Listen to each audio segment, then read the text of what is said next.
Hi friends, good morning. Welcome back my YouTube channel. ಎಲ್ಲರೂ ಹೇಗಿದ್ದೀರಾ? ಚೆನ್ನಾಗಿದ್ದೀರಾ ಅಂತ ಭಾವಿಸ್ತಾ ನಾನು ಕೂಡ ತುಂಬಾ ಚೆನ್ನಾಗಿದ್ದೀನಿ. ಫ್ರೆಂಡ್ಸ್, ಇವತ್ತಿನ ವ್ಲಾಗ್ ಮಾರ್ನಿಂಗ್ 5:10ಗೆ ಶುರುವಾಯಿತು. ಫ್ರೆಂಡ್ಸ್, ಏನಂದರೆ ನಮ್ಮದು ಹಳೆ ಮನೆ ಸಾಮಾನ ಶಿಫ್ಟ್ ಮಾಡೋದಿತ್ತಲ್ವ, ಅದನ್ನು ಸಾಮಾನು ಎತ್ಕೊಂಡು ಹೋಗಲಿಕ್ಕೆ ಊರಿಂದ ಗಾಡಿ ಕೂಡ ಬಂದಿತ್ತು. ಹಾಗಾಗಿ ಬೆಳಗ್ಗೆ ಬೇಗನೆ ನನ್ನ ರೂಟೀನ್ ಸ್ಟಾರ್ಟ್ ಆಯಿತು. ಇವತ್ತು ಬೆಳಗ್ಗೆ ಬೇಗ ಗಾಡಿ ಬಂದಿದ್ದರಿಂದ ಎಲ್ಲ ಐಟಮ್ನು ಕೂಡ ಏನೆಲ್ಲ ಊರಿಗೆ ಕಳಿಸ್ಬೇಕು ಅದು ಕೂಡ ಕಳಿಸ್ಲಿಕ್ಕೆ ಅಂದ್ಬಿಟ್ಟು ಬೇಗ ಎದ್ದಿದ್ದು. ಬೆಳಗ್ಗೆ 5 ಗಂಟೆಗೆ ಯಾಕೆ ಬಂದಿತ್ತಂದರೆ ಸಿಟಿಗೆ ಟೊಮೊಟೊ ಏರ್ಕೊಂಡು ಬಂದಿದ್ದರು. ಹಾಗಾಗಿ ಬೆಳಗ್ಗೆ 5 ಗಂಟೆಗೆ ಗಾಡಿ ಬಂದಿತ್ತು. ಹಾಗಾಗಿ ಅಲ್ಲಿಂದ ಕಳಿಸಿ ಮನೆಗೆ ಬರೋ ಅಷ್ಟೊತ್ತಿಗೆ ಒಂದು 6:30 ಆಗೋಗ್ಬಿಟ್ಟಿತ್ತು. ಚಿನ್ನು ಮನೆಯಲ್ಲೇ ಬಿಟ್ಬಿಟ್ಟು ಹೊಟ್ಟೋಗಿದ್ದೆ ಫ್ರೆಂಡ್ಸ್. ಅವ್ನು ಮಲಗಿದ್ದ, ಬೀಗ ಹಾಕ್ಬಿಟ್ಟು ಆಚೆಯಿಂದ ಹೋಗಿದ್ದೆ. ಹಾಗಾಗಿ ಗಾಬರಿಯಲ್ಲಿ ಬೇಗ ಬಂದು ಬರೋಷ್ಟೊತ್ತಿಗಾಗಲೇ ನನಗೆ ಹೆವಿ ಕಾಲು ನೋವು ಕೂಡ ಶುರುವಾಗ್ಬಿಟ್ಟಿತ್ತು ಫ್ರೆಂಡ್ಸ್. ಎಷ್ಟು ಕಾಲು ನೋವು ಅಂದರೆ ಸಿಕ್ಕಾಬಟ್ಟೆ ಕಾಲು ನೋವು ಕೂಡ ಶುರುವಾಗ್ಬಿಟ್ಟಿತ್ತು. ಅಪ್ಪನೇ ಕಾಫಿ ಮಾಡಿಕೊಟ್ರು. ಬಂದ ತಕ್ಷಣ ಬಿಸ್ಕೆಟ್ ಕೂಡ ತೊಗೊಂಡು ಬಂದಿದ್ರು. ಕಾಫಿ ಕುಡಿದು ಬಿಸ್ಕೆಟ್ ಕೂಡ ತೊಗೊಂಡೆ. ಹಿಂದಿನ ದಿನ ರಾತ್ರಿ ನನ್ನ ತಂಗಿ ಬರ್ಡೇ ಇತ್ತು. ಕೇಕ್ ಕೂಡ ತೊಗೊಂಡೋಗಿದ್ದೆ. ಅದು ಕೂಡ ಸ್ವಲ್ಪ ವೀಡಿಯೋಸ್ನ ನಾನು ತೊಗೊಂಡಿದ್ದೀನಿ, ಅದು ಕೂಡ ಹಾಕ್ತಾಯಿದ್ದೀನಿ. ನನಗೆ ಅವಳಂದರೆ ತುಂಬ ಇಷ್ಟ ಫ್ರೆಂಡ್ಸ್, ಏನಂತ ಗೊತ್ತಿಲ್ಲ. ಹಾಗಾಗಿ ಇನ್ನು ನೆಕ್ಸ್ಟ್ ಡೇ ಟುಡೇ ಇದ್ದಿದ್ದ ಬರ್ಡೇಗೆ ನಾನು ಹಿಂದಿನ ದಿನ ಮಿಡ್ ನೈಟಲ್ಲಿ ನಾನು ಹೋಗಂಗಿಲ್ವಲ್ಲ ಫ್ರೆಂಡ್ಸ್. ಹಕ್ಕಿ ಪಕ್ಷಿ ಹಾರಾಡ್ತಿರ್ತವೆ. ಕುರುಡು ಪಕ್ಷಿಗಳು ಓಡಾಡಿರೋ ನೆರಳು ನಮ್ಮ ಮೇಲೆ ಬಿದ್ದರೆ ಮಕ್ಕಳಿಗೆ ಎಫೆಕ್ಟ್ ಅಂತ. ಹಾಗಾಗಿ ಪ್ರೆಗ್ನೆಂಟ್ ಇರೋರು ರಾತ್ರಿ ಒಂದು ಮ್ಯಾಕ್ಸಿಮಮ್ ಟೈಮ್ವರೆಗೂ ಓಡಾಡಿ ತಲೆ ಮೇಲೆ ಬಟ್ಟೆ ಹಾಕ್ಕೊಂಡು ಅದಾದಮೇಲೆ ಓಡಾಡಬಾರ್ದು. ಹಾಗಾಗಿ ಬೇಗನೆ ಹೋಗಿ ಕೇಕ್ನ ಕುಯ್ಸ್ಕೊಂಡು ಬರಲಿಕ್ಕೆ ಅಂದ್ಬಿಟ್ಟು ಅವ್ರ ಮನೆ ಹತ್ರ ಹೋದೆ.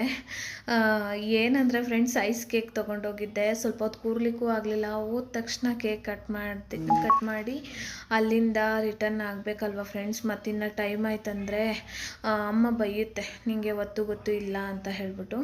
ಹಾಗಾಗಿ ಕೇಕ್ ಎಲ್ಲ ಕಟ್ ಮಾಡಿಸಿ ನಾನು ಫೋಟೋ ಲ್ಯಾಮಿನೇಷನ್ ಮಾಡಿಸೋಣ, ಒಂದೊಂದು 2 ಫೋಟೋ ಚೆನ್ನಾಗಿರೋದು ತೊಗೊಂಡು ಅಂತ ಹೋಗಿದ್ದೆ ಅವಳದು. ಬಟ್ ಫೋಟೋ ಲ್ಯಾಮಿನೇಷನ್ ಮಾಡಿಸೋಷ್ಟು ಟೈಮ್ ಸಿಕ್ಕಿಲ್ಲ ನನಗೆ. ಅದಾದಮೇಲೆ ಕೇಕ್ನ ಕಟ್ ಮಾಡಿಸಿ ನಾನು ಸ್ವಲ್ಪ ಬರೋ ದಾರಿಯಲ್ಲಿ ಶಾಪಿಂಗ್ ಕೂಡ ಮಾಡ್ಕೊಳ್ತಾ ಮನೆಗೆ ಬರೋದಿತ್ತು. ಹಾಗಾಗಿ ಅಲ್ಲಿಂದ ಬೇಗನೆ ಹೊರಟೆ. ಶಾಪಿಂಗ್ ಏನಂದರೆ ಪಾಪುಗೆ ಒಳಗಡೆ ಹಾಕ್ಲಿಕ್ಕೆ ಚಡ್ಡಿಗಳನ್ನ ತೊಗೊಂಡ್ಬಂದಿರಲಿಲ್ಲ. ಚಿನ್ನು ಭತ್ತ ಅದೊಂದು ಸ್ವಲ್ಪ ಚಡ್ಡಿಗಳು ಮತ್ತು ನನಗೆ ಸ್ಯಾಂಡಲ್ ಬೇಕಿತ್ತು. ಸ್ಯಾಂಡಲ್ ಎಲ್ಲ ತೊಗೊಂಡು ಅಲ್ಲಿಂದ ಹೊರಡೋ ಹೊತ್ತಿಗೆ ತುಂಬಾ ಟೈಮ್ ಆಗೋಗ್ಬಿಡುತ್ತೆ ಅಂತ ಗೊತ್ತಿತ್ತು. ಹಂಗಾಗಿ ಬೇಗನೆ ಊಟ ಕೂಡ ಮಾಡಲಿಲ್ಲ. ಚಿಕ್ಕಮ್ಮ ಕಡಲೆಕಾಳು ಸಾಂಬಾರು ಮಾಡ್ತೀನಿ, ಊಟ ಮಾಡ್ಕೊಂಡು ಹೋಗು ಅಂತ ಹೇಳಿದ್ರು. ಬಟ್ ನಾನು ಊಟ ಏನೂ ಮಾಡಲಿಲ್ಲ. ಅಲ್ಲಿಂದ ಬೇಗನೆ ಹೊರಟೆ. ಫ್ರೆಂಡ್ಸ್, ಎಷ್ಟೇ ಕೆಲಸ ಮಾಡಿದ್ರು ಕೂಡ ಮನೇಲಿ ಮುಗಿಯೋದೇ ಇಲ್ಲ ಅಂತಲೇ ಹೇಳ್ಬೋದು. ಚಾರ್ವಿ ಕೂಡ ಮನೇಲಿ ಬಿಟ್ಟೋಗಿದ್ದೆ ಊಟ ನೆನೆಸಿ. ಹಂಗಾಗಿ ಎಲ್ಲೋದ್ರೂ ಕೂಡ ಜಾಸ್ತಿ ಹೊತ್ತು ಇರೋಕ್ಕಾಗಲ್ಲ. ಎಲ್ಲೇ ಹೋದ್ರೂ ರಿಟರ್ನ್ ಬೇಗ ಬಂದುಬಿಡಬೇಕು ಮನೆಗೆ. ತುಂಬ ಖುಷಿಪಟ್ಲು. ನಾನು ಹೋಗಿ ಸ್ವಲ್ಪ ಹೊತ್ತಿದ್ರೂ ಪರವಾಗಿಲ್ಲ, ತುಂಬ ಖುಷಿಯಾದ್ಲು. ಅಷ್ಟೇ ಸಾಕಲ್ವಾ. ಒಂದು ಸೆಕೆಂಡ್ ಹ್ಯಾಪಿ ಬರ್ಡೇ ಅಂತ ಹೇಳ್ತೀನಿ ವೈಷ್ಣವಿ. ಅದಾದಮೇಲೆ ಮನೆಗೆ ಬರೋಷ್ಟೊತ್ತಿಗಾಗಲೇ ಟೈಮ್ ಆಗೋಗ್ಬಿಟ್ಟಿತ್ತು. ನೈಟು ಊಟಕ್ಕೆ ಟೊಮೊಟೊ ಬಾತ್ ಮಾಡ್ಕೊಂಡಿದ್ನಲ್ವ, ಹಾಗಾಗಿ ರಿಸ್ಕ್ ಏನಿರಲಿಲ್ಲ. ಮನೆಗೆ ಬಂದು ಊಟ ಮುಗಿಸ್ಕೊಂಡೆ ನಾನು ಅವ್ರ ಮನೆ ಹತ್ರ ಹೋಗಿದ್ದು. ಹಾಗಾಗಿ ಬೇರೆ ಟೆನ್ಷನ್ ಏನೂ ಇರಲಿಲ್ಲ ನನಗೆ. ಶಾಪಿಂಗ್ ಎಲ್ಲ ಮುಗಿಸ್ಕೊಂಡು ಮನೆಗೆ ಬಂದೆ. ಫ್ರೆಂಡ್ಸ್, ನಾನು ಅವಳ ಬರ್ಡೇಗೆ ಅಂತ ಕೇಕ್ ತರಲಿಕ್ಕೆ ಬೇಕ್ರಿಗೆ ಹೋಗಿರೋ ಟೈಮ್ನಲ್ಲಿ ನನಗೆ ಒಂದು ಚಾಕ್ಲೇಟು ಕಣ್ಣಿಗೆ ಬಿತ್ತು. ಅದು ಓಲ್ಡ್ ಮೆಮೊರಿ ಅಂತಲೇ ಹೇಳ್ಬೋದು. ಬಟ್ ಅದನ್ನು ಸ್ವಲ್ಪ ಡಿಸೈನ್ ಚೇಂಜ್ ಮಾಡಿ ರೀಕ್ರಿಯೇಟ್ ಮಾಡಿದ್ದಾರೆ ಅಷ್ಟೇ. ಸ್ವಲ್ಪ ಚೇಂಜಸ್ ಮಾಡಿದ್ದಾರೆ. ಬಟ್ ಅದೆಲ್ಲ ಟೇಸ್ಟ್ ಆಗ್ಬೋದು. ಅದೆಲ್ಲ ಮುಂಚೆ ಸ್ಕೂಲ್ಗೆ ಹೋಗ್ಬೇಕಾದ್ರೆ ಏನು 1 ರೂಪಾಯಿ ಒಂದಿತ್ತು, ಇವಾಗ 10 ರೂಪಾಯಿ ಮಾಡಿದ್ದಾರೆ. ನಾನು ಒಂದು ತೆಕ್ಕೊಟ್ಟೆ ಚಿನ್ನು ಕೂಡ, ಅದು ಕೂಡ ತೋರಿಸ್ತೀನಿ. ಆ ಚಾಕ್ಲೇಟು ಆವಾಗೆಲ್ಲ ನಾವು ಸ್ಕೂಲ್ಗೆ ಹೋಗ್ಬೇಕಾದ್ರೆ ಎಷ್ಟು ಮೆಮೊರಿ ಅಂದರೆ, ನಮಗೆ ಖರ್ಚಿಗೆ ಅಂದ್ಬಿಟ್ಟು 1 ರೂಪಾಯಿ ಕೊಡೋರು. 1 ರೂಪಾಯೇ ನಮಗೆ ಅದು 100 ರೂಪಾಯಿ ಸಮಾನ ಬಿಡಿ. ಆ ಥರ 1 ರೂಪಾಯಲ್ಲಿ ಈ ಥರ 2 ತೊಗೊತಿದ್ವು. ಅಂದರೆ ಇಷ್ಟು ದೊಡ್ಡ ಚಾಕ್ಲೇಟ್ ಬರ್ತಿರ್ಲಿಲ್ಲ, ಪುಟಾಣಿ ಚಾಕ್ಲೇಟ್ ಬರೋದು. ಆ ಥರ 2 ಚಾಕ್ಲೇಟ್ ತೊಗೊಂಡು ದಾರಿ ಉದ್ದಕ್ಕೂ ತಿನ್ಕೊಂಡು ಫ್ರೆಂಡ್ಸ್ ಜೊತೆ ಎಂಜಾಯ್ ಮಾಡಿಕೊಂಡು ಆ ದಿನಗಳು ಮತ್ತೆ ನಮಗೆ ಬೇಕು ಅಂದರೂ ಕೂಡ ಬರಲ್ಲ. ಒಂಥರ ದಿನ ತುಂಬ ಚೆನ್ನಾಗಿತ್ತು ಆವಾಗ. ಸ್ಕೂಲ್ಗೆ ಹೋಗ್ಬೇಕಾದ್ರೆ. ಬಟ್ ನನ್ನ ಮಗನಿಗೆ ಆ ಥರ ದಿನ ಬೇಕು ಅಂದರೂ ಕೂಡ ಸಿಗಲ್ಲ. ಈಗ ಮಕ್ಕಳನ್ನ ವ್ಯಾನ್ ಹತ್ಸು, ಸ್ಕೂಲಿಗೆ ಕಳಿಸು, ಈ ಥರ ದಿನಗಳು ಕ್ರಿಯೇಟ್ ಆಗಿಬಿಟ್ಟಿದೆ. ಮಕ್ಕಳಿಗೆ ಬೇರೆ ಲೈಫೇ ಇಲ್ಲ. ನೋಡಿ, ಇದೇ ಚಾಕ್ಲೇಟು ತುಂಬ ಚೆನ್ನಾಗಿರುತ್ತೆ ಅದು ಟೇಸ್ಟು. ಕೇಕ್ದು ಸ್ವಲ್ಪ ವೀಡಿಯೋಸ್ನ ತೊಗೊಂಡಿದ್ದೆ, ಅದು ಕೂಡ ಇದೇ ವ್ಲಾಗ್ನಲ್ಲೇ ಆ್ಯಡ್ ಮಾಡಿಕೊಂಡೆ. ಯಾಕಂದರೆ ಮತ್ತೆ ಅದರದ್ದೇ ಸಪ್ರೇಟ್ ವ್ಲಾಗ್ ಮಾಡಬೇಕಂದ್ರೆ ಮ್ಯಾಕ್ಸಿಮಮ್ 20 ನಿಮಿಷದ ವೀಡಿಯೋಸ್ ಬೇಕು. 20 ನಿಮಿಷ ಅವ್ರ ಮನೇಲಿ ನಾನು ಟೈಮ್ನ ಸ್ಪೆಂಡ್ ಮಾಡಲಿಲ್ಲ, ಬೇಗನೆ ಬಂದುಬಿಟ್ಟೆ ಫ್ರೆಂಡ್ಸ್. ಹಂಗಾಗಿ 20 ನಿಮಿಷದ ವೀಡಿಯೋಸು ಸಿಕ್ಕಿಲ್ಲ ನನಗೆ. ಹಾಗಾಗಿ ಇದೇ ವ್ಲಾಗ್ನಲ್ಲೇ ಆ ವಿಡಿಯೋಸ್ ಕೂಡ ಆ್ಯಡ್ ಮಾಡಿಕೊಂಡೆ ಫ್ರೆಂಡ್ಸ್. ಅವಳು ನಿಜವಾಗ್ಲೂ ನಾನು ಹೇಳ್ತೀನಲ್ಲ, ಅವಳು ಸ್ಮೈಲಿಗೆ ನಾನು ಏನು ಕೊಟ್ಟರು ಸಲ್ಲ, ಅಷ್ಟು ಚೆನ್ನಾಗಿ ಸ್ಮೈಲ್ ಮಾಡ್ತಾಳೆ. ಒಂಥರ ಖುಷಿ ಆಗುತ್ತೆ ನನಗೆ. ನನಗೆ ಎಷ್ಟೇ ತೊಂದರೆ ಆದರೂ ಪರವಾಗಿಲ್ಲ, ನಮ್ಮನೆ ಹೆಣ್ಮಕ್ಳು ಯಾವಾಗಲೂ ಖುಷಿಯಾಗಿರಬೇಕು ಅನ್ನೋದೇ ನನ್ನ ಆಸೆ. ನನ್ನ ತಂಗಿ ಅಂದರೆ ಚಿಕ್ಕಮ್ಮನ ಮಗಳಂತ ಹೇಳಿ ಯಾವತ್ತೂ ನಾನು ಭೇದ ಭಾವ ಮಾಡೇ ಇಲ್ಲ. ನನಗೆ ನನ್ನ ತಂಗಿ ಎಷ್ಟು ಮುಖ್ಯನೋ ಇವರು ಅಷ್ಟೇ ಮುಖ್ಯ. ಅದೇ ಥರನೇ ನೋಡಿರೋದು, ಅಷ್ಟೇ ಪ್ರೀತಿ ತೋರಿಸಿ ನೋಡಿದ್ದೀನಿ. ಹಂಗಾಗಿ ಅವ್ರು ಇಬ್ಬರನ್ನು ಕಂಡ್ರೆ ಅಷ್ಟೇ ಪ್ರೀತಿ ಇದೆ. ಅದರಲ್ಲಿ ಸ್ವಲ್ಪ ಜಾಸ್ತಿ ದೊಡ್ಡವಳು ಕಂಡ್ರೆ. ಅದಾದಮೇಲೆ ನೆಕ್ಸ್ಟ್ ಡೇಗೆ ಹೇಳಿದ್ನಲ್ಲ ಫ್ರೆಂಡ್ಸ್, ಅಲ್ಲೋಗಿ ಬರೋಷ್ಟೊತ್ತಿಗೆ ಫುಲ್ಲು ಕಾಲು ನೋವು ಸ್ಟಾರ್ಟ್ ಆಗಿತ್ತು ಅಂತ ಮಲಗಿಬಿಟ್ಟಿದ್ದೆ. ನನ್ನ ಮನೆಗೆ ಬಂದು ಕಾಫಿ ಮಾಡಿಕೊಟ್ರು, ಬಿಸ್ಕೆಟ್ ಹಚ್ಕೊಂಡು ತಿಂದು ಚೆನ್ನಾಗಿ ನಿದ್ದೆ ಮಾಡಿಬಿಟ್ಟಿದ್ದೆ. ಮತ್ತು ಚಿಂಟು ನೋಡ್ತಾ ಕೂತಿದ್ದ ನಾನು ಮಲಗಿದ ಮೇಲೂ ಕೂಡ. ಅದಾದಮೇಲೆ ನಾನೊಂದು 10 ಗಂಟೆಗೆ ಬಂದೆ, ಎಬ್ಬಿಸ್ದೆ, ಮಮ್ಮಿ ಟಿಫನ್ ಕೊಡಿ ಅಂದ್ಬಿಟ್ಟು. ಹಂಗಾಗಿ ಬೆಳಗ್ಗೆ ಅಪ್ಪನೂ ಬಂದು ಮಲಗಿಬಿಟ್ರಲ್ವ, ಸರಿ ಇನ್ನು ಅರ್ಜೆಂಟಿಗೆ ಏನೂ ಮಾಡೋಕ್ಕಾಗಲ್ಲ, 10 ಗಂಟೆ ಆಗೋಗ್ಬಿಟ್ಟಿದೆ ಅಂದ್ಬಿಟ್ಟು ಅವನಿಗೆ ಮ್ಯಾಗಿ ನೂಡಲ್ ಮಾಡಿಕೊಟ್ಟೆ. ನಾನು ಸ್ವಲ್ಪ ಅವನ ಜೊತೆಲೇ ನೂಡಲ್ನ ತಿನ್ಕೊಂಡು ಫ್ರೆಂಡ್ಸ್. ಬೆಳಗ್ಗೆ ಬೇಗ ಎದ್ದಿದ್ದರಿಂದ ನಿದ್ರೆ ಹೆವಿ ನಿದ್ರೆ ಆಗಿಬಿಟ್ಟಿದೆ. ಚಿನ್ನು ಇಲ್ಲ, ಚಿನ್ನು ಚಿಕ್ಕಮ್ಮ ಮನೆಗೆ ಹೋಗಿದ್ದಾನೆ. ಅವ್ನು ಲೇಟಾಗಿ ಇದ್ದಿದ್ದು, ಬಿಟ್ಬಿಟ್ಟು ಹೊರಟೋಗಿದ್ದೆ. ಅದೇ ಮನೆ ಸಾಮಾನು ಶಿಫ್ಟಿಂಗ್ ಇತ್ತು ಅಂತ ಹೇಳಿದ್ನಲ್ವ, ಊರಿಗೆ ಕಳಿಸ್ಬೇಕಿತ್ತು ಸಾಮಾನು. ಹಂಗಾಗಿ ಬೆಳಗ್ಗೆ ಬೇಗ 4 ಗಂಟೆಗೆಲ್ಲ ಕಾಲ್ ಬಂತು ನನಗೆ. ಅವ್ರು ಬಂದಿದ್ದು 5:15ಗೆ, ಬಟ್ 4 ಗಂಟೆಗೆ ಎಚ್ಚರ ಆಗೋಯಿತು. ಮತ್ತು ನಿದ್ದೆನೂ ಸರಿ ಹೋಗಲಿಲ್ಲ. ಗೊತ್ತಲ್ವ, ಪ್ರೆಗ್ನೆನ್ಸಿ ಟೈಮ್ನಲ್ಲಿ ಬೇಗ ಎದ್ದರೆ ಹೊಟ್ಟೆ ಎಲ್ಲ ತುಳಿಸೋದು ಈ ಥರ ಎಲ್ಲ ಆಗುತ್ತೆ. ಸೇಮ್ ಅದೇ ರೀತಿಯೇ ಆಗೋಯಿತು ನನಗಿವತ್ತು. ನೋಡಿ, ಬೆಳಗ್ಗೆ ಏನೋ ಅಲ್ಲಿಗೋಗಿ ಬಂದಮೇಲೆ ಹೆವಿ ಬಲ್ಗಲ್ ನೋವು ಸ್ಟಾರ್ಟ್ ಆಗೋಯಿತು. ಯಾವ ಥರ ಅಂದರೆ ಬಾಡಿಗೆ ಸ್ಟ್ರೆಂತೇ ಇರಬಾರ್ದು ಆ ಥರ. ನಿಂತ್ಕೊಳ್ಳೋಕ್ಕಾಗ್ತಾಯಿಲ್ಲ, ಮಲ್ಗೋಕ್ಕಾಗ್ತಾಯಿಲ್ಲ, ಕೂರೋಕ್ಕಾಗ್ತಾಯಿಲ್ಲ, ಆ ಥರ ಆಗೋಯಿತು. ಬಂದವಳು ಮಲಗಿಬಿಟ್ಟೆ. ಮತ್ತು 10 ಗಂಟೆಗೆ ಎದ್ದು ಪಾಪುಗೆ ಮ್ಯಾಗಿ ಮಾಡಿಕೊಟ್ಟು ಮಾತ್ರೆ ಟ್ಯಾಬ್ಲೆಟ್ಸ್ ಹಾಕ್ಕೊಂಡು ನಾನು ಟಿಫನ್ ಮಾಡಿ ಮಲ್ಕೊಂಡೆ. ಅಪ್ಪು ಡ್ಯೂಟಿಗೆ ಹೋಯ್ತು. ಅಪ್ಪನ ಒಂದು 2 ಅವರ್ ರೆಸ್ಟ್ ಮಾಡಿ ಡ್ಯೂಟಿಗೆ ಹೋದರು. ಮತ್ತಿವಾಗ ಎದ್ದಿರೋದು 1:15ಗೆ ಎದ್ದೆ. ಬಟ್ ಈಗ ಟೈಮ್ 3 ಗಂಟೆ ಆಗಿದೆ. ಸ್ವಲ್ಪ ಊಟ ಲಂಚ್ ಮಾಡಿಕೊಂಡು ಕಾಫಿ ಮಾಡ್ಕೊಂಡು ಕುಡಿದು ಇವಾಗ ವ್ಲಾಗ್ನ ಸ್ಟಾರ್ಟ್ ಮಾಡಿದ್ದೀನಿ ಫ್ರೆಂಡ್ಸ್. ಅಲ್ಲಿಂದ ಸ್ವಲ್ಪ ಐಟಮ್ನ ತಂದಿದ್ದೆ. ಇನ್ನೂ ಅಲ್ಲಿ ಊರಿಗೆ ಕೊಟ್ಟು ಕಳಿಸಿ ಉಳಿಕೆ ಆಗಿರೋದೇ ಇನ್ನೂ ಸಿಕ್ಕಾಬಟ್ಟೆ ಐಟಮ್ ಇದೆ. ಸಾಯಂಕಾಲ ತಂದು ಕೊಡ್ತೀನಿ ಅಂದರು ಅಪ್ಪು. ಇನ್ನೇನು ಬರಿಗೈಯಲ್ಲಿ ಬರೋದು ಅಂದ್ಬಿಟ್ಟು ಸ್ವಲ್ಪ ಐಟಮ್ನ ಎತ್ಕೊಂಡು ಬಂದಿದ್ದೆ. ಇವಾಗ ಅದು ಕೂಡ ಜೋಡಿಸ್ಬೇಕು ಫ್ರೆಂಡ್ಸ್. ನಾನೇನು ಅಂದ್ಕೊಂಡಿದ್ದೀನಿ ಅಂದರೆ, ನಾನು ಬನಶಂಕರಮ್ಮನ ಫೋಟೋ ತಂದಿದ್ದೀನಿ, ಅದೇ ಬ್ಯಾಗಲ್ಲೇ ಇದೆ. ಅದು ಅಯ್ಯಪ್ಪ ಸ್ವಾಮಿ ಮಾಲೆ, ಅಂದರೆ ಅಯ್ಯಪ್ಪ ಸ್ವಾಮಿಗೆ ಅವ್ರು ಮಾಲೆ ಹಾಕ್ತಾರಲ್ಲ ಆ ಐಟಮು. ಅಲ್ಲೊಂದು ಚೀಲ ಇಕ್ಕಿದ್ದೀನಿ ನೋಡಿ ಕಿಚನಲ್ಲಿ, ಆ ಚೀಲ. ಇದು 2 ತಂದಿದೆ. ಇದೊಂದು ವೆಲ್ಮೆಟ್ ನಂದು. ಇದರಲ್ಲಿ ಒಂದು ಬನಶಂಕರಮ್ಮನ ಫೋಟೋ ಇದೆ. ನಾನೇನು ಅಂದ್ಕೊಂಡೆ, ಇಲ್ಲಿ ಗ್ರಾಮ ದೇವತೆ ಫೋಟೋ ಹಾಕಿದ್ದೀನಿ, ಅಲ್ಲಿಗೆ ಬನಶಂಕರಮ್ಮನ ಫೋಟೋ ಹಾಕ್ಬಿಟ್ಟೋಣ. ಸೊ ಇಲ್ಲಿಗೆ ನನ್ನ ಫೋಟೋ ಇದೆಯಲ್ವ, ಇಲ್ಲಿಗೆ ಕೆಳಗಡೆ ಹಾಕಂಗೆ ಮಾಡಿಬಿಟ್ಟು ಸೊ ಈ ಫ್ಯಾಮಿಲಿ ಫೋಟೋ ಎತ್ಬಿಟ್ಟು ಹಾಕೋಣ ಅಂತ ಅಂದ್ಕೊಂಡಿದ್ದೀನಿ. ಚೆನ್ನಾಗಿ ಕಾಣುತ್ತೆ ಹಂಗೆ ಮಾಡಿದ್ರೆ ಅಂತ. ಇವಾಗ ಆ ಕೆಲಸ ಕೂಡ ಮಾಡ್ಕೋಬೇಕು. ಏನು ಮಾಡೋಕ್ಕೂ ನನ್ನ ಕೈಯಲ್ಲಿ ಆಗ್ತಾಯಿಲ್ಲ ಇವತ್ತು. ಬಾಡಿ ಸಪೋರ್ಟ್ ಮಾಡಿದ್ರೆ ಎಲ್ಲ, ಬಾಡಿ ಸಪೋರ್ಟ್ ಮಾಡಿಲ್ಲ ಅಂದರೆ ಯಾವ ಕೆಲಸ ಮಾಡ್ಕೊಳಕ್ಕಾಗಲ್ಲ. ಮಮ್ಮಿಗೆ ಫೋನ್ ಮಾಡೋದೇ ಹೇಳ್ತಿದ್ದೆ, ಮಮ್ಮಿ ಮಾಡೋರಿಲ್ಲ ಅಂದರೆ ತುಂಬ ಕಷ್ಟ ಮಮ್ಮಿ. ನನಗೂ ನಿನ್ನ ಅಂದರೆ ನಮ್ಮ ಪಪ್ಪ ಕುಡಿದು ಹೋಗ್ದಂಗಿದ್ದಿದ್ರೆ ಅವ್ರ ಊರಲ್ಲಿ ನೋಡ್ಕೊಳ್ಳೋರು, ನೀನು ಬಂದು 1 ವಾರ ಇದ್ದು ಹೋಗ್ಬೋದಾಗಿತ್ತು. ಇವಾಗ ಅಲ್ಲೂ ಮಾಡೋರಿಲ್ಲ. ಈ ಥರ ಎಲ್ಲ ಇರಬಾರ್ದಲ್ವ ಮಮ್ಮಿ. ಸೊ ಸಿಗೋದೊಂದು ಟೈಮು, ಈ ಟೈಮ್ನ ಎಂಜಾಯ್ ಮಾಡಬೇಕು. ನಮಗಂತ ಕೊಟ್ಟು ಟೈಮ್ನ ಚೆನ್ನಾಗಿ ಎಂಜಾಯ್ ಮಾಡಬೇಕು. ಬಟ್ ಏನು ಮಮ್ಮಿ, ನಮ್ಮ ವಿಷಯದಲ್ಲಿ ಹಿಂಗಾಗಲ್ಲ ಅಂತ ಹೇಳ್ಬಿಟ್ಟು ಮಮ್ಮಿ ಜೊತೆ ಮಾತಾಡ್ತಾ ಇದ್ದೆ. ಮಮ್ಮಿ ಬೆಳಗ್ಗೆಯಿಂದ ಪಾಪ ರೆಸ್ಟೇ ಇಲ್ಲ. ನಿನ್ನೆ ಹಸು ಕರು ಹಾಕಿತ್ತು ಮನೆಯಲ್ಲಿ, ಅದರದ್ದೇ ಆಗಿತ್ತಂತೆ. ಇವತ್ತು ನೀನು ಊರಿಂದ ಐಟಮ್ಗಳು ಕೊಟ್ಟು ಕಳಿಸಿದೀಯಾ, ಇದೇ ಕೆಲಸ ಆಗ್ತಿದೆ. ಅದೆಲ್ಲ ಧೂಳು ಹೊಡ್ಕೊಳ್ಳೋದು, ಒರೆಸ್ಕೊಳ್ಳೋದು, ಅಂದರೆ ಆ ಮನೆಗೆ ಗಾಳಿ ಆಡ್ತಿರೆ ಫ್ರೆಂಡ್ಸ್. ಐಟಮ್ಗಳೆಲ್ಲ ಹಾಳಾಗ್ತಾ ಬಂದ್ಬಿಟ್ಟಿತ್ತು, ಮುಗ್ಲು ಥರ. ಅಪ್ಪ ಹಂಗಿಟ್ಟಿದ್ರಿಂದ ಅದೆಲ್ಲ ಒರೆಸ್ಕೊಳ್ಳೋದು ಇದೇ ಕೆಲಸ ಆಯಿತು. 3 ಗಂಟೆ ಆಗಿದೆ, ಇನ್ನು ಊಟ ಕೂಡ ಮಾಡಿಲ್ಲ. ಇವಾಗ ಮಾಡ್ಕೊತೀನಿ. ಏನು ಮಾಡೋಕ್ಕಾಗಲ್ಲ, ಏನೇನು ಬರ್ತೋ ಎಲ್ಲ ಅಡ್ಜಸ್ಟ್ ಮಾಡ್ಕೊಂಡು ಹೋಗ್ಬೇಕಲ್ವಾ ಅಂತ ಹೇಳ್ಬಿಟ್ಟು ಅಮ್ಮನ ಜೊತೆ ಸ್ವಲ್ಪ ಹೊತ್ತು ಮಾತಾಡ್ತಿದ್ದೆ. ಅಮ್ಮ ಕೂಡ ಊರಿಂದ ಬಂದಿಲ್ಲಂತೆ. ಸೊ ಮಕ್ಕಳ ಜೊತೆ ಮಾತಾಡ್ಬಿಟ್ಟು ಫೋನ್ನ ಕಟ್ ಮಾಡಿದೆ. ಮನೆಗೆ ಫೋನ್ ಮಾಡಿ ಅಮ್ಮನ ಜೊತೆ ಮಾತಾಡಿದ್ರೆ ನನ್ನ ಮನಸ್ಸಿನಲ್ಲಿ ಎಷ್ಟೇ ಫೀಲಿಂಗ್ಸ್ ಇಟ್ಕೊಂಡಿದ್ರು ಎಷ್ಟೋ ಸಮಾಧಾನ ಆಗೋಗುತ್ತೆ. ಈ ಮನೆ ಖಾಲಿ ಮಾಡಿ ಅಲ್ಲಿಂದ ಅಡ್ವಾನ್ಸ್ ರಿಲೀಸ್ ಮಾಡ್ಕೊಂಬಂದ್ಬಿಟ್ರೆ ಒಂದು ದೊಡ್ಡ ತಲೆ ಮೇಲಿರೋ ಹೊರೆನೇ ಕಮ್ಮಿ ಆದಂಗೆ ನನಗೆ. ಹಾಗಾಗಿ ಫ್ರೆಂಡ್ಸ್ ಈಗಂತೂ ಈ 6 ತಿಂಗಳು ಯಾವಾಗಪ್ಪ ಕಂಪ್ಲೀಟ್ ಆಗುತ್ತೆ. ಯಾರೋ ಕೆಲವ್ರು ಹೇಳ್ತಾರೆ 1 ಮಂತ್ ಹಂಗಿರುತ್ತೆ, 1 ಮಂತ್ ಹಿಂಗಿರುತ್ತೆ, ಪ್ರೆಗ್ನೆನ್ಸಿ ಟೈಮಲ್ಲಿ ಒಂದೇ ಥರ ಇರಲ್ಲ ಅಂತ. ಹಂಗಾಗಿ 6 ತಿಂಗಳು ಯಾವಾಗಪ್ಪ ಕಂಪ್ಲೀಟ್ ಆಗುತ್ತೆ ನೋಡೋಣ. ನೆಕ್ಸ್ಟ್ ಮಂತ್ಗಾದ್ರೂ ಬಾಡಿ ಸಪೋರ್ಟ್ ಮಾಡುತ್ತೇನೋ ಅಂತ ಅಂದ್ಕೊಳ್ತಾ ಇದ್ದೀನಿ. ಇನ್ನೊಂದು ವಾರ ಹೋಯ್ತಂದರೆ 10 ದಿವಸ ಹೋಯ್ತಂದರೆ ಈ 6 ತಿಂಗಳು ಕಂಪ್ಲೀಟ್ ಆಗಿಬಿಡುತ್ತೆ. ಅವಾಗಾದರೂ ಸ್ವಲ್ಪ ಬಾಡಿ ಸಪೋರ್ಟ್ ಮಾಡುತ್ತೇನೋ ನೋಡಬೇಕು. ಈ 6 ಮಂತಲ್ಲಿ ಏನು ಚೆಕಪ್ಗೆ ಇನ್ನೂ ಹೋಗಿಲ್ಲ.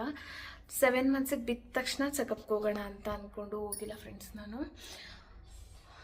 ಈಗ ಎಲ್ಲ ಎತ್ತಿಕ್ಕೋಬೇಕು ನೋಡಿ. ಅಲ್ಲೆಲ್ಲ ಚೀಲಗಳು ತಂದು ಹೇಳ್ತಿದ್ದೀನಿ.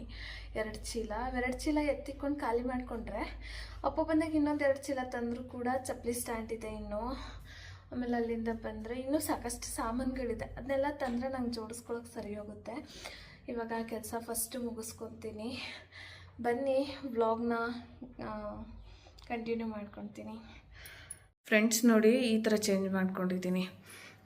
ಲಾಸ್ಟು ಇಲ್ಲಿತ್ತು ನಮ್ಮ ಫೋಟೋ, ಇವಾಗ ಬನಶಂಕರಮ್ಮ ತಾಯಿ ಫೋಟೋ ಹಾಕ್ಬಿಟ್ಟು, ಇದು ನನಗೆ ಗಿಫ್ಟ್ ಸಿಕ್ಕಿದ್ದು ಫ್ರೆಂಡ್ಸ್, ಬನಶಂಕರಮ್ಮ ತಾಯಿ ಫೋಟೋ. ಈ ಫೋಟೋ ಯಾಕಂದರೆ ನೋಡಿ, ಇಲ್ಲೊಂದು ಬನಶಂಕರಮ್ಮ ಫೋಟೋ ಇದೆ, ಇಲ್ಲಿ ಗ್ರಾಮ ದೇವತೆ ಫೋಟೋ, ಇದು ಲಕ್ಷ್ಮೀ ಪಾರ್ವತಿ. ಸೊ ಆ ಥರ, ಲಕ್ಷ್ಮೀ ಪಾರ್ವತಿ ಅಲ್ಲ, ಲಕ್ಷ್ಮೀ ಗೋವಿಂದ ಗಣೇಶನ ಫೋಟೋ. ಈ ಕಡೆ ಬಂದರೆ, ಯಾಕಂದರೆ ಇಷ್ಟು 3ಕ್ಕೂ ಪೂಜೆ ಮಾಡ್ತೀವಿ ನಾವು, ಸರಿನಾ, ಒಂದೇ ಕಡೆ ಸಿಕ್ಬಿಡುತ್ತೆ ನಮಗೆ. ಇವು ನಮ್ಮ ಒಂದು ಕಡೆ ಸೈಡ್ ಆಗುತ್ತೆ, ಚೆನ್ನಾಗಿರುತ್ತೆ ಅಂದ್ಬಿಟ್ಟು ಈ ರೀತಿ ಹಾಕ್ಕೊಂಡಿದ್ದೀನಿ. ನಮ್ಮ ಪಾಪದೊಂದು ಫೋಟೋ ಮಾಡಿಸಿ ಇಲ್ಲಿಗೆ ಹಾಕೋ ಥರ ಪ್ಲ್ಯಾನು, ಅಲ್ಲಿಗೂ ಪರ್ಫೆಕ್ಟಾಗಿ ಮ್ಯಾಚ್ ಆಗುತ್ತೆ. ಇನ್ನು ಇದೆಲ್ಲ ದೇವ್ರದ್ದು, ನೀಟಾಗಿ ಕಾಲು ಕೈಯು ಬಡಿದಂಗೆ ಎತ್ತಿಡಬೇಕು ಫ್ರೆಂಡ್ಸ್. ಯಾಕಂದರೆ ಮನುಷ್ಯರಿಗೆ ಎದುರುತ್ತೀವೋ ಇಲ್ವೋ ಗೊತ್ತಿಲ್ಲ, ಭಗವಂತನಿಗೆ ಎದುರಬೇಕಲ್ವಾ. ಇದಿಷ್ಟು ಪಾತ್ರೆ ಸಾಮಾನು ನೋಡೋಣ, ಆದರೆ ಎತ್ತಿಡ್ತೀನಿ, ಇಲ್ಲ ಅಪ್ಪು ಬಂದಮೇಲೆ ಎತ್ತಿಟ್ಕೊತಾರೆ ಫ್ರೆಂಡ್ಸ್. ಅದು 2 ಚೀಲ ಕ್ಲೀನ್ ಮಾಡೋ ಅಷ್ಟೊತ್ತಿಗೆ ಇಷ್ಟೊತ್ತಾಯಿತು. ಸ್ನ್ಯಾಕ್ಸ್ ಟೈಮು ಆಯಿತು. ಒಂದು ಗ್ಲಾಸ್ ಗ್ರೀನ್ ಟೀ ಏನಾದರೂ ಮಾಡ್ಕೊಂಡು ಕುಡಿದ್ಬಿಟ್ಟು ಪಾತ್ರೆ ವಾಶ್ ಮಾಡಿ ಅಡುಗೆ ಮಾಡೋಣ. ಇವತ್ತು ವೆಜ್ ಫ್ರೈಡ್ ರೈಸ್ ಮಾಡೋಣ ಅಂತ ಅಂದ್ಕೊಂಡಿದ್ದೀನಿ. ಹಾಗಾಗಿ ಅಡುಗೆ ಮಾಡೋಣ ಅಂತ ಅಂದ್ಕೊಂಡು ಇವಾಗ ಗ್ರೀನ್ ಟೀ ಮಾಡ್ಕೊಂಡಿದ್ದೀನಿ. ಗ್ರೀನ್ ಟೀ ಕುಡ್ಕೊಂಡು ಕಿಚನಲ್ಲಿ ಸ್ವಲ್ಪ ಪಾತ್ರೆ ಇದೆ, ಕಿಚನ್ ಕ್ಲೀನ್ ಮಾಡಿಕೊಂಡು ವೆಜ್ ಫ್ರೈಡ್ ರೈಸ್ ಮಾಡ್ತೀನಿ ನೈಟ್ ಊಟಕ್ಕೆ. ಅಷ್ಟೊತ್ತಿಗೆ ಚಿನ್ನು ಕೂಡ ಕರ್ಕೊಂಡು ಬರ್ತಾರೆ ಅಪ್ಪು. ಅವ್ನು ಬರೋ ಅಷ್ಟೊತ್ತಿಗೆ ಕರೆಕ್ಟಾಗಿ ವೆಜ್ ಫ್ರೈಡ್ ರೈಸ್ಗೆ ರೆಡಿ ಮಾಡಿಕೊಂಡು, ವೆಜ್ ಫ್ರೈಡ್ ರೈಸ್ ಬಿಸಿ ಬಿಸಿ ಮಾಡಿಕೊಟ್ರೆ ಸ್ವಲ್ಪ ತಿಂತಾನೆ. ಅವ್ನಿಗೆ ಆ ಥರ ಎಲ್ಲ ಅಂದರೆ ತುಂಬ ಇಷ್ಟ. ನಾವು ಡೈರೆಕ್ಟಾಗಿ ತರಕಾರಿ ಕೊಟ್ಟರೆ ತಿನ್ನಲ್ಲ, ಅದೇ ಈ ಥರ ವೆಜ್ ಫ್ರೈಡ್ ರೈಸು ಸಾಂಬಾರಿಗೆ ಹಾಕಿದ್ರೂ ತಿನ್ನಲ್ಲ. ಹಾಗಾಗಿ ತರಕಾರಿ ಸ್ವಲ್ಪ ಜಾಸ್ತಿ ಹಾಕ್ಬಿಟ್ಟು ಇವತ್ತು ಫ್ರೈಡ್ ರೈಸ್ ರೆಸಿಪಿ ಕೂಡ ಹೇಳ್ಕೊಡ್ತೀನಿ, ಮನೇಲಿ ಮಾಡೋ ರೀತಿ. ಟೇಸ್ಟಿಯಾಗಿರುತ್ತೆ, ಆರೋಗ್ಯಕ್ಕೂ ತುಂಬ ಒಳ್ಳೆಯದಾಗಿರುತ್ತೆ. ನಾವಿಲ್ಲಿ ಟೇಸ್ಟಿಂಗ್ ಪೌಡ್ರ್ ಯೂಸ್ ಮಾಡಲ್ಲ, ಮತ್ತು ಅಲ್ಲಿಂದ ಬಂದರೆ ಸಾಸ್ಗಳನ್ನ ಯಾವುದನ್ನೂ ಯೂಸ್ ಮಾಡಲ್ಲ. ಹಾಗೆ ಮನೇಲಿ ಹೆಂಗೆ ಮಾಡ್ಬೋದು ಅಂತ ಅದು ಕೂಡ ಹೇಳ್ಕೊಡ್ತೀನಿ ಇವತ್ತಿನ ಬ್ಲಾಗಲ್ಲಿ. ಗ್ರೀನ್ ಟೀ ಕೂಡ ರೆಡಿಯಾಗಿದೆ. ಇವಾಗ ಗ್ರೀನ್ ಟೀ ನಾನು ಟೆಟ್ಲಿ ಅವ್ರದ್ದು ತೊಗೊಂಡಿದ್ದೀನಿ. ಯಾವ್ದು ಬೇಕಾದರೂ ತೊಗೋಬೋದು ಫ್ರೆಂಡ್ಸ್, ಚೆನ್ನಾಗೇ ಇರುತ್ತೆ ಗ್ರೀನ್ ಟೀ. ಸೇರಲ್ಲ ಅನ್ನೋರು ಸ್ವಲ್ಪ ನೀರನ್ನ ಕಾಯಿಸ್ಕೋಬೇಕಾದ್ರೆ ಶುಗರ್ ಹಾಕ್ಕೊಂಡೇನೋ ಕಾಯಿಸ್ಕೊತಾರತ್ತೆ, ನಂಗೆ ಗೊತ್ತಿಲ್ಲ. ಬಟ್ ನಾನು ಯಾವಾಗೂ ಶುಗರ್ ಗಿಗರೆಲ್ಲ ಆ್ಯಡ್ ಮಾಡ್ಕೊಳ್ಳಲ್ಲ. ಈ ಥರ ಒಂದು ಗ್ಲಾಸ್ ಕುಡಿದ್ರೆ ಥರ ಏನೋ ಸಮಾಧಾನ ಇರುತ್ತೆ. ನನಗಿಷ್ಟ ಈ ಥರ ಎಲ್ಲ ಕುಡಿಯೋದು, ಗ್ರೀನ್ ಟೀ ಕುಡಿಯೋದು, ಇವನ್ನೆಲ್ಲ ತುಂಬ ಇಷ್ಟಪಟ್ಟು ಕುಡಿತೀನಿ. ಗ್ರೀನ್ ಟೀ, ಜೀರಿಗೆ ಕಷಾಯ ಆಗ್ಬೋದು, ಇವೆಲ್ಲ ಹೆಲ್ತಿಗೆ ತುಂಬ ಒಳ್ಳೆಯದು ಫ್ರೆಂಡ್ಸ್. ಗ್ಯಾಸ್ಟ್ರಿಕ್ ಅವಾಯ್ಡ್ ಮಾಡುತ್ತೆ. ಸಕ್ಕರೆ ಮತ್ತು ನಾವು ಹಾಲು ಎಲ್ಲ ಯಾವಾಗ ಜಾಸ್ತಿ ಆ್ಯಡ್ ಮಾಡ್ತಾ ಹೋಗ್ತೀವೋ ನಮ್ಮ ಬಾಡಿಗೆ, ಆವಾಗಲೇ ಇಲ್ಲದೇ ಇರೋ ಕಾಯಿಲೆಗಳು ಸ್ಟಾರ್ಟ್ ಆಗೋದು ನಮಗೆ. ಇವಾಗ ಗ್ರೀನ್ ಟೀ ಕುಡ್ಕೊಂಡು ಬರ್ತೀನಿ, ಆಮೇಲೆ ಫ್ರೈಡ್ ರೈಸ್ ರೆಸಿಪಿ ಕೂಡ ಹೇಳ್ಕೊಡ್ತೀನಿ. ಗುರುವಾರದ ದಿವಸ ಎಷ್ಟೇ ಬೇಗ ಈವ್ನಿಂಗ್ ಕುಕ್ಕಿಂಗ್ ಸ್ಟಾರ್ಟ್ ಮಾಡೋಣ ಅಂದರೂ ಕೂಡ 6 ಗಂಟೆ ಆಗೇ ಹೋಗ್ಬಿಡುತ್ತೆ ನೋಡಿ. ಇವತ್ತು ಮನೆ ಗುಡಿಸಿ, ಮನೆ ಒರೆಸಿ, ಕಿಚನ್ ಕ್ಲೀನ್ ಮಾಡಿಕೊಂಡು ವಾರ ಮಾಡಿ ಇವಾಗ ಕೂತ್ಕೊಂಡಿದ್ದೀನಿ ನೋಡಿ. ಒಂದು 5 ನಿಮಿಷ ಕೂತಿದ್ದು ಹೋಗ್ಬಿಟ್ಟು ಅಡುಗೆ ಮಾಡೋಣ. ಅಪ್ಪು ಬೆಳಗ್ಗೆಯಿಂದ ಗುರುವಾರ ಅಲ್ವಾ, ಇವತ್ತು ಮಧ್ಯಾಹ್ನ ಏನೂ ತಿಂದಿಲ್ಲ ಅಂತ ಕಾಣುತ್ತೆ. ಇನ್ನು ಬಂದರೆ ಹಚ್ಕೊಂಡಿರ್ತಾರೆ. ಇವಾಗ ವೆಜ್ ಫ್ರೈಡ್ ರೈಸ್ ಮಾಡೋಣ ಅಂತ ಅಂದ್ಕೊಂಡಿರೋದೆಲ್ಲ ಮಾಡ್ತೀನಿ. ರೆಸಿಪಿ ಕೂಡ ಹಾಕ್ತೀನಿ ಆವಾಗಲೇ ಹೇಳ್ದಂಗೆ. ಇವತ್ತು ಮನೇಲಿ ಪೂಜೆ ಮಾಡಿದ್ರೆ ಗುರುವಾರದೊತ್ತು ಎಷ್ಟು ಸಮಾಧಾನ ಇರುತ್ತೆ ಅಂದರೆ ಫ್ರೆಂಡ್ಸ್, ತುಂಬ ಸಮಾಧಾನ ಇರುತ್ತೆ. ಒಂದು ಕಡೆ ರಾಯರ ನಾಮ ಬರ್ತಿತ್ತು, ಇವಾಗ ಗಣಪತಿ ನಾಮ ಬರ್ತಾ ಇದೆ ಟಿ ವಿಯಲ್ಲಿ ನೋಡಿ. ಥರ ಬಾಗಿಲಿಗೆ ರಂಗೋಲಿ ಹಾಕಿ ಎಲ್ಲ ಕಡೆ ಹೂವು ಇಟ್ಟು ನೋಡಿ ಎಷ್ಟು ಚಂದ ಕಾಣುತ್ತೆ ಅಲ್ಲ. ಲಕ್ಷ್ಮಿ ಕಳ ಅಂತ ಕಳಿಸ್ತಾ ಇರ್ತಾಳೆ, ಅಷ್ಟು ಚೆನ್ನಾಗಿರುತ್ತೆ. ನಂಗೆ ಗುರುವಾರದೊತ್ತು ಈ ಥರ ಪೂಜೆ ಮಾಡಿದ್ರೇನೋ ಒಂಥರ ಸಮಾಧಾನ ನೋಡಿ. ಎಷ್ಟು ಸಮಾಧಾನ ಅಂದರೆ ಒಂಥರ ಮನಸ್ಸಿಗೇನೋ ಒಂಥರ ಸಮಾಧಾನ ಇರುತ್ತೆ. ಪೂಜೆ ಕೂಡ ಮುಗೀತು. ಎಲ್ಲ ಕಡೆ ಹೂವು ಇಟ್ಟು ನೀಟಾಗಿ ಪೂಜೆ ಮಾಡಿದೆ. ಇದೊಂದು ಫೋಟೋಗೆ ಹೂವು ಇಡ್ಕಿಸಲ್ಲ ಫ್ರೆಂಡ್ಸ್, ಅದೇ ಬೇಜಾರು ನನಗೆ. ರಾಘವೇಂದ್ರ ಸ್ವಾಮಿಗೆ ಕೂಡ ಪೂಜೆ ಮಾಡಿ ಅವರಿಗೆ ಧೂಪದಿಂದ ಹೊಗೆ ಕೊಟ್ಟು ಥರ ಸಮಾಧಾನವಾಗಿ ಗುರುವಾರ ಆಗುತ್ತೆ ನನಗೆ. ಬೇಗ ಕೆಲಸ ಆಗಲ್ಲ ಅನ್ನೋದಷ್ಟೇ ಬಿಟ್ಟರೆ ಗುರುವಾರ ಸಮಾಧಾನ ಇರುತ್ತೆ ನನಗೆ, ತುಂಬಾ ಸಮಾಧಾನ ಸಿಗುತ್ತೆ.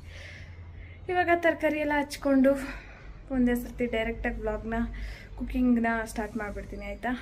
ವೆಜ್ ಫ್ರೈಡ್ ರೈಸ್ಗೆ ಏನೆಲ್ಲ ತೊಗೊಂಡಿದ್ದೀನಿ ನೋಡ್ಕೊಬರೋಣ. ರೆಡಿ ಮಾಡ್ಕೊಂಡಿದ್ದೀನಿ, ಇವಾಗ ನೋಡ್ಕೊಬಂದ್ಬಿಡೋಣ ಫ್ರೆಂಡ್ಸ್. ನಾನಿಲ್ಲಿ ವೆಜ್ ಫ್ರೈಡ್ ರೈಸ್ಗೆ ಏನೆಲ್ಲಿ ತೊಗೊಂಡಿದ್ದೀನಿ ಅಂತ ನೋಡೋದಾಯ್ತಂದರೆ, ಕ್ಯಾರೆಟ್ ತೊಗೊಂಡಿದ್ದೀನಿ, ಕ್ಯಾಪ್ಸಿಕಮ್ ತೊಗೊಂಡಿದ್ದೀನಿ, ಬೀನ್ಸು ಹುರ್ಲಿಕಾಯಿ ತೊಗೊಂಡಿದ್ದೀನಿ, ಚಿಕ್ಕದಾಗಿ ಕಟ್ ಮಾಡಿರೋ ಬೆಳ್ಳುಳ್ಳಿ ತೊಗೊಂಡಿದ್ದೀನಿ, ಮತ್ತು ನಿಂಬೆಹಣ್ಣು ಅರ್ಧ ಹೋಳು ನಿಂಬೆಹಣ್ಣು ತೊಗೊಂಡಿದ್ದೀನಿ. ಹಸಿರು ಮೆಣಸಿನ್ಕಾಯಿ ಉದ್ದಕ್ಕೆ ಸಿಕ್ಕೊಂಡು ಹಸಿರು ಮೆಣಸಿನ್ಕಾಯಿ ತೊಗೊಂಡಿದ್ದೀನಿ. ಅಲ್ಲಿಂದ ಬಂದರೆ ಎಲೆಕೋಸು ತೊಗೊಂಡಿದ್ದೀನಿ. ಚಿಕ್ಕದು 2 ಈರುಳ್ಳಿ ಹಚ್ಕೊಂಡಿದ್ದೀನಿ. ಅದಾದಮೇಲೆ ಸ್ವಲ್ಪ ಜೀರಿಗೆ, ಸಾಸಿವೆ, ಎಣ್ಣೆ, ಸಾಸಿವೆ, ರುಚಿಗೆ ಎಷ್ಟು ಬೇಕೋ ಅಷ್ಟು ಉಪ್ಪು. ಇಲ್ಲಿಂದ ಬಂದರೆ ಮಸಾಲಗಳು ಅಂತ ನೋಡೋದಂದರೆ ತೇಜು ಮಸಾಲ. ತೇಜು ಅವ್ರದ್ದೇ ನಾನು ಪ್ರಮೋಟ್ ಮಾಡ್ತಾ ಇಲ್ಲ. ಶುಂಠಿ ಬೆಳ್ಳುಳ್ಳಿ ಪೇಸ್ಟ್ ತೊಗೊಂಡಿದ್ದೀನಿ, garam masala, pepper ಪೌಡು, chilli powder ಇಷ್ಟನ್ನು ತೊಗೊಂಡಿದ್ದೀನಿ ನಾನಿಲ್ಲಿ. ಇಷ್ಟು ಇವಾಗ ಫ್ರೈಡ್ ರೈಸ್ಗೆ ಏನೆಲ್ಲ ಬೇಕು ಅಂತ ನೋಡಿದ್ರಲ್ವಾ. ಇವಾಗ ಮಾಡೋದು ಹೆಂಗೆ ಅಂತ ನೋಡ್ಕೊಂಬಂದ್ಬಿಡೋಣ ಆಯಿತಾ. ಪಾನ್ನ ಕಾಯ್ಲಿಕ್ಕೆ ಇಟ್ಕೊಂಡಿದ್ದೀನಿ. ಎಣ್ಣೆ ಸ್ವಲ್ಪ ಜಾಸ್ತಿ ಬೇಕಾಗುತ್ತೆ ಫ್ರೈಡ್ ರೈಸ್ಗೆಲ್ಲ. ಪಾನ್ನ ಕಾಯಕ್ಕೆ ಇಟ್ಕೊಂಡಿದ್ದೀನಿ. ಇವಾಗ ಮಾಡೋದು ಹೆಂಗೆ ಅಂತ ನೋಡ್ಕೊಳ್ಳೋಣ. ಇಟ್ ಕಡೆ ರೈಸ್ ಕೂಡ ಕೂಗಿಸ್ಕೊಂಡಿದ್ದೀನಿ. ನಾನು ಮೊದಲೇ ರೈಸ್ ಕೂಗಿಸಿಟ್ಕೊಂಡಿದ್ದೀನಿ. ಹೇರ್ ಹೋಗೋ ಅಷ್ಟೊತ್ತಿಗೆ ಒಗ್ಗರಣೆ ಮಾಡ್ಕೊಳ್ಳೋಣ ಆಯಿತಾ. ಕಾಯ್ತಾ ಇದೆ ಪಾನು. ಎಣ್ಣೆ ಸ್ವಲ್ಪ ಚೆನ್ನಾಗಿ ಕಾಯಬೇಕು. ನಿಮಗೆ ಕರಿಬೇವು ಫ್ಲೇವರ್ ಇಷ್ಟ ಅಂದರೆ ಕರಿಬೇವು ಹಾಕ್ಕೊಳ್ಳಿ ಫ್ರೆಂಡ್ಸ್. ನನ್ನ ಹತ್ರ ಇದೆ ಕರಿಬೇವು, ನಾನು ಹಾಕಲ್ಲ, ಹಾಗಾಗಿ ನಾನು ಕರಿಬೇವು ಹಾಕ್ತಾ ಇಲ್ಲ. ಸಂದರ್ಭ ಬೇಕು ಅನ್ಸಿದ್ರೆ ಹಾಕ್ತೀನಿ, ಸಮ್ ಟೈಮ್ ಹಾಕಲ್ಲ, ಆ ಥರ. ಇವತ್ತು ನಾನು ಕರಿಬೇವು ಸೇರಿಸ್ಕೊತಾ ಇಲ್ಲ. ಎಣ್ಣೆ ಕ್ವಾಂಟಿಟಿ ನೋಡ್ಬಿಟ್ಟು ಸೇರಿಸ್ಕೊಳ್ಳಿ. ಎಣ್ಣೆ ಇದ್ದಷ್ಟು ಫ್ರೈಡ್ ರೈಸ್ ಚೆನ್ನಾಗಿ ಬರುತ್ತೆ ಟೇಸ್ಟು. ಎಣ್ಣೆ ಸ್ವಲ್ಪ ಜಾಸ್ತಿನೇ ಸೇರಿಸ್ಕೊಳ್ಳಿ. ಎಣ್ಣೆ ಸ್ವಲ್ಪ ಚೆನ್ನಾಗಿ ಕಾಯಲಿ ಫ್ರೆಂಡ್ಸ್.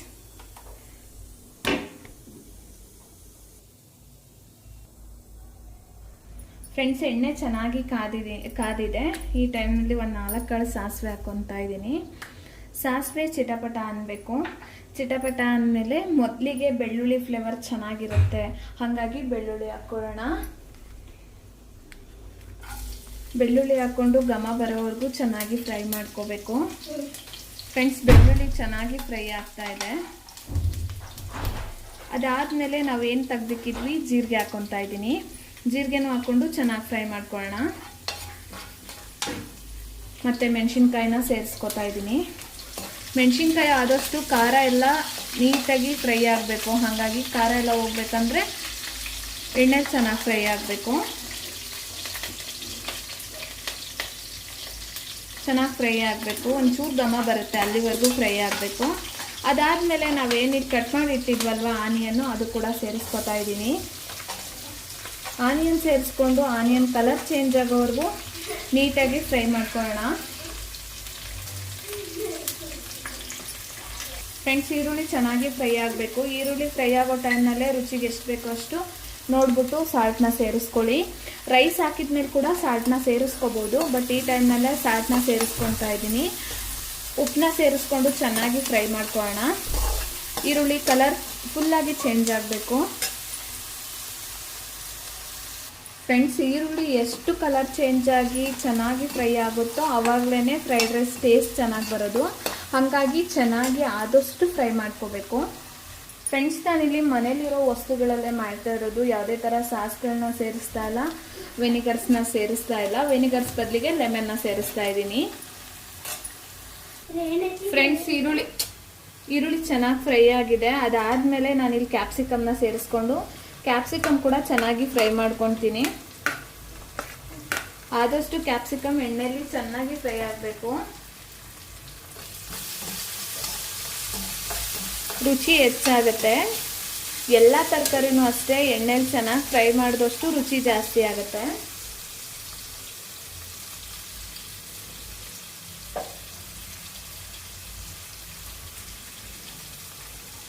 ಫ್ರೆಂಡ್ಸ್, ಈ ಫ್ರೈಡ್ ರೈಸು, ಎಗ್ ರೈಸು ಇವಕ್ಕೆಲ್ಲನ ಎಣ್ಣೆಲಿ ನಾವು ಎಷ್ಟು ಚೆನ್ನಾಗಿ ಐಟಮ್ಸ್ನ ಫ್ರೈ ಮಾಡ್ಕೊತೀವೋ ಅಷ್ಟೇ ಟೇಸ್ಟು ಚೆನ್ನಾಗಿ ಬರುತ್ತೆ. ಇಲ್ಲಾಂದರೆ ಟೇಸ್ಟು ಚೆನ್ನಾಗಿ ಬರಲ್ಲ. ಕ್ಯಾಪ್ಸಿಕಮ್ನ ಚೆನ್ನಾಗಿ ಫ್ರೈ ಮಾಡ್ಕೊಳ್ಳೋಣ. ಫ್ರೆಂಡ್ಸ್, ಕ್ಯಾಪ್ಸಿಕಮ್ ಚೆನ್ನಾಗಿ ಫ್ರೈ ಆಗಿದೆ. ನಂತರ ನಾನಿಲ್ಲಿ ಏನು ತೆಗೆದಿಟ್ಟಿದ್ದೆ ಎಲೆಕೋಸು, ಅದು ಕೂಡ ಸೇರಿಸ್ಕೊತೀನಿ. ಎಲೆಕೋಸು ಆಗಿರ್ಬೋದು, ಕ್ಯಾರೆಟ್ ಆಗಿರ್ಬೋದು, ಬೀನ್ಸು ಎಲ್ಲನೂ ಸೇರಿಸ್ಕೊಂಡು ಎಣ್ಣೆಲಿ ಸುಮಾರು ಹೊತ್ತು ಫ್ರೈ ಮಾಡ್ಕೊಬೇಕು. ಯಾಕಂದರೆ ನಾವು ತರಕಾರಿ ಇಲ್ಲಿ ಕ್ರಂಚಿ ಆಗೋವರೆಗೂ ಫ್ರೈ ಮಾಡಿಕೊಂಡ್ರೆ ಟೇಸ್ಟ್ ಚೆನ್ನಾಗಿ ಬರೋದು. ಈಗ ಇಷ್ಟನ್ನು ಸೇರಿಸಿದ್ದೀನಿ. ತುಂಬ ಚೆನ್ನಾಗಿ ಫ್ರೈ ಮಾಡ್ಕೊಂಡು ಬರೋಣ. ಎಣ್ಣೆ ಏನಕ್ಕೆ ಜಾಸ್ತಿ ಬೇಕು ಅನ್ನಲ್ವಾ, ನಾನು ಇದೇ ಕಾರಣಕ್ಕೆ. ಯಾಕಂದರೆ ಎಣ್ಣೆಲಿ ಚೆನ್ನಾಗಿ ಫ್ರೈ ಆದ್ರೇ ಟೇಸ್ಟ್ ಚೆನ್ನಾಗಿ ಬರೋದು. ತರಕಾರಿ ಹಾಕಿದಾಗ ಡ್ರೈ ಆಗಿಬಿಡುತ್ತೆ. ಹಾಗಾಗಿ ಚೆನ್ನಾಗಿ ಸ್ವಲ್ಪ ಜಾಸ್ತಿ ಎಣ್ಣೆ ಹಾಕ್ಕೋಬೇಕು. ಎಣ್ಣೆ ತಿನ್ನಲ್ಲ ಅನ್ನೋರು ಕೂಡ ಕಮ್ಮಿ ಹಾಕೊಂಡು ಮಾಡ್ಕೋಬೋದು, ಬಟ್ ಟೇಸ್ಟ್ ಅಷ್ಟು ಚೆನ್ನಾಗಿ ಬರಲ್ಲ ಫ್ರೈಡ್ ರೈಸ್ದು. ಫ್ರೆಂಡ್ಸ್, ತರಕಾರಿ ಎಲ್ಲ ಚೆನ್ನಾಗಿ ಫ್ರೈ ಆಗಿದೆ. ಇನ್ನೂ ಚೆನ್ನಾಗಿ ಫ್ರೈ ಮಾಡಿಕೊಂಡ್ರೆ ಟೇಸ್ಟ್ ಚೆನ್ನಾಗಿ ಬರುತ್ತೆ. ಈ ಟೈಮ್ನಲ್ಲಿ ನಮ್ಗೆ ಆಯಿಲ್ ಏನಾದರೂ ಸಾಲ್ಟೇಜ್ ಅನಿಸಿದ್ರೆ ಆಯಿಲ್ ಹಾಕೋಬೋದು. ಫ್ರೆಂಡ್ಸ್, ತರಕಾರಿ ಎಲ್ಲ ಚೆನ್ನಾಗಿ ಫ್ರೈ ಆದಮೇಲೆ ಶುಂಠಿ ಬೆಳ್ಳುಳ್ಳಿ ಪೇಸ್ಟ್ನ ಸೇರಿಸ್ಕೊತಾ ಇದ್ದೀನಿ. ನಾನಿಲ್ಲಿ 1 ಸ್ಪೂನ್ ಶುಂಠಿ ಬೆಳ್ಳುಳ್ಳಿ ಪೇಸ್ಟ್ನ ಸೇರಿಸ್ಕೊತಾ ಇದ್ದೀನಿ. ಅದನ್ನು ಕೂಡ ರಾ ಸ್ಮೆಲ್ಲೆಲ್ಲ ಹೋಗೋವರೆಗೂ ಚೆನ್ನಾಗಿ ಫ್ರೈ ಮಾಡ್ಕೋಬೇಕು. ಹಸಿ ಸ್ಮೆಲ್ ಹೋಗಬೇಕು. ನೀಟಾಗೆ ಎಲ್ಲ ಮಿಕ್ಸ್ ಮಾಡ್ಕೊಂಡು ಫ್ರೈ ಮಾಡ್ಕೊಳ್ಳೋಣ. ಫ್ರೆಂಡ್ಸ್, ಅದಾದಮೇಲೆ ಖಾರ ನೋಡಿಕೊಂಡು ಖಾರದ ಪುಡಿ ಹಾಕ್ಕೊಳ್ಳಿ.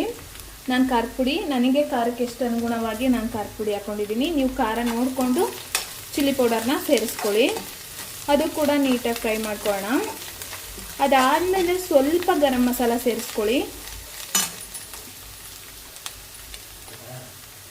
ಸ್ವಲ್ಪ ಅಂದರೆ ನೀವು 1 ಸ್ಪೂನಷ್ಟು, 1 ಟೀ ಸ್ಪೂನಷ್ಟು ಗರಂ ಮಸಾಲ ಸೇರಿಸ್ಕೊಳ್ಳಿ.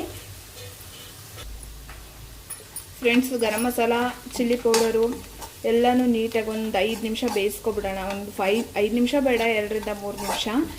ನಾನು ಸ್ಲಿಮ್ಮಲ್ಲಿ ಇಟ್ಕೊಂಡಿದ್ದೀನಿ, ಸೀದೋಗ್ಬಿಡುತ್ತೆ ಅಂತ. ಸೀದೋದ್ರೆ ಟೇಸ್ಟ್ ಚೆನ್ನಾಗಿರಲ್ಲ. ಅದಾದಮೇಲೆ 1 ಸ್ಪೂನಷ್ಟು ಪೆಪ್ಪರ್ ಪೌಡರ್ನ ಹಾಕ್ಕೊತಾ ಇದ್ದೀನಿ. ಪೆಪ್ಪರ್ ಪೌಡರೇ ಟೇಸ್ಟು ಚೆನ್ನಾಗಿ ಕೊಡೋದು. ಅದು ಕೂಡ ನೀಟಾಗಿ ಮಿಕ್ಸ್ ಮಾಡಿಕೊಂಡು ಫ್ರೈ ಮಾಡ್ಕೊಳ್ಳೋಣ.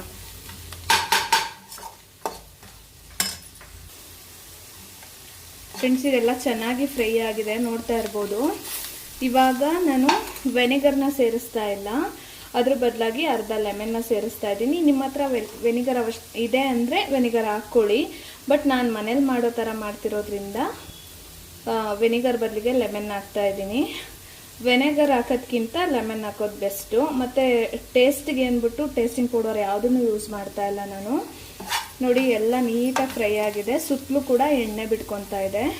ಈ ಟೈಮ್ನಲ್ಲಿ ನಾನು ಸೇರಿಸ್ಕೊತೀನಿ, ಅರ್ಧ ಲೆಮನ್ನ ಸೇರಿಸ್ಕೊತೀನಿ.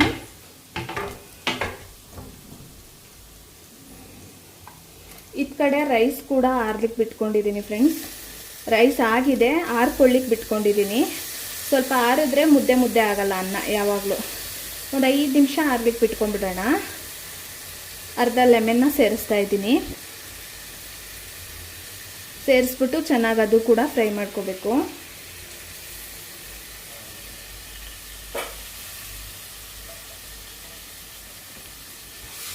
ನೀಟಾಗಿ ಮಿಕ್ಸ್ ಮಾಡಿಕೊಂಡು ಫ್ರೈ ಮಾಡ್ಕೊಳ್ಳೋಣ. ವೆನೆಗರ್ ಹಾಕಿದ್ರೆ ಟೇಸ್ಟ್ ಚೆನ್ನಾಗಿ ಬರುತ್ತೆ ಫ್ರೆಂಡ್ಸ್, ಬಟ್ ನಾನು ವೆನೆಗರ್ ಹಾಕಲ್ಲ. ನೋಡಿ ಚೆನ್ನಾಗಿ ಬೆಂದಿದೆ ಎಲ್ಲನೂ, ಮಸಾಲ, ತರಕಾರಿ, ವೆಜಿಟೇಬಲ್ಸ್ ಎಲ್ಲ ಚೆನ್ನಾಗಿ ಬೆಂದಿದೆ. ಇವಾಗ ರೈಸ್ನ ಸೇರಿಸ್ಕೊಳ್ಳೋಣ. ಸೇರಿಸ್ಕೊಂಡು ಒಂದೊಳ್ಳೆ ಮಿಕ್ಸ್ ಮಾಡಿಕೊಂಡ್ರೆ ವೆಜ್ ಫ್ರೈಡ್ ರೈಸ್ ರೆಡಿ ಆಗುತ್ತೆ. ಫ್ರೆಂಡ್ಸ್, ನಾನು ಇಲ್ಲಿ ಒಂದು 3 ಜನಕ್ಕಾಗೋಷ್ಟು ನಾನು ಮಾಡ್ತಾ ಇರೋದು ಫ್ರೈಡ್ ರೈಸ್ನ. ಹಾಗಾಗಿ ನಾನು 1.5 ಗ್ಲಾಸ್ ರೈಸ್ನ ಮೊದಲೇ ಮಾಡ್ಕೊಂಡಿದ್ದೀನಿ. ರೈಸ್ನ ಸೇರಿಸ್ಕೊತಾ ಇದ್ದೀನಿ. 3 ಜನ ತಿನ್ನೋಷ್ಟು ವೆಜ್ ಫ್ರೈಡ್ ರೈಸ್ನ ಮಾಡ್ಕೊತಾ ಇರೋದು. ಈ ಥರ ಒಂದ್ಸರ್ತಿ ಟ್ರೈ ಮಾಡಿ, ಹೇಗಿತ್ತಂತ ನೀವೇ ಆಮೇಲೆ ನನಗೆ ಕಮೆಂಟ್ ಮಾಡ್ತೀರಾ, ಆಯಿತಾ?